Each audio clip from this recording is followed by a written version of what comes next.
Shri Rajendra Agarwal. 7-8 minute. धन्यवाद आदरणीय सभापति जी, आपने मुझे इस बिलों के समूह पर बोलने का अवसर प्रदान किया। माननीय सभापति जी, यह देश 125 करोड़ की जनसंख्या का विशाल देश है। देश की आज़ादी के समय जो हमारी स्थिति थी और जिस दिशा में हम बढ़ सकते थे, हम उस दिशा में बढ़े नहीं। अंग्रेजी साम्राज्य का ये देश क्राउन कहा जाता था, परंतु 70 साल के शासन के पश्चात भ्रष्टाचार ने इसके संसाधनों को खोखला कर दिया और वोट बैंक की राजनीति ने इसको दिशा भ्रष्ट कर दिया। 2014 में जब माननीय नरेंद्र मोदी जी के नेतृत्व में सरकार एनडीए की बनी, तब हमको विरासत में स्कैम इंडिया की छवि प्राप्त हुई। देश के अंदर और देश के बाहर विश्वसनीयता का बड़ा भारी अभाव था।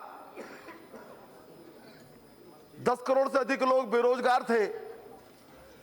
जिस अर्थव्यवस्था के अंदर बहुत विशाल बनने की संभावनाएं थी, वो सिकुड़ करके अपनी जरूरतों को पूरी करने में भी सक्षम नहीं थी।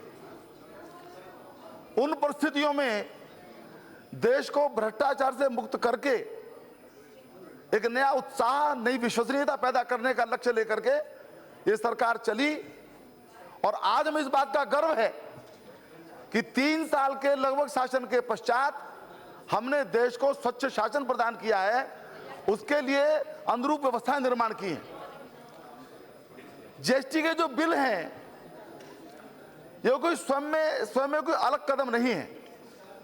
भ्रष्टाचार को समाप्त करके देश के अंदर एक विश्वास का वातावरण निर्माण करना, पारदर्शिता लाना, जो उस क्रम में जो अनेक कदम हमारी सरकार ने उठाए, उसमें से एक बड़ा कदम है। और मैं उन कदमों को दोहराना नहीं चाहता। सरकार बनने के बाद पहला निर्णय एसआईटी का गठन करना, वहां से शुरुआत यदि हम करें, जनधन योजना के माध्यम से गरीब आदमी तक भ्रष्टाचार से मुक्त होकर के धन पहुंचे। अनेक योजनाएं हैं, मैं उनका उल्लेख नहीं करना चाहता, समय की सीमा है।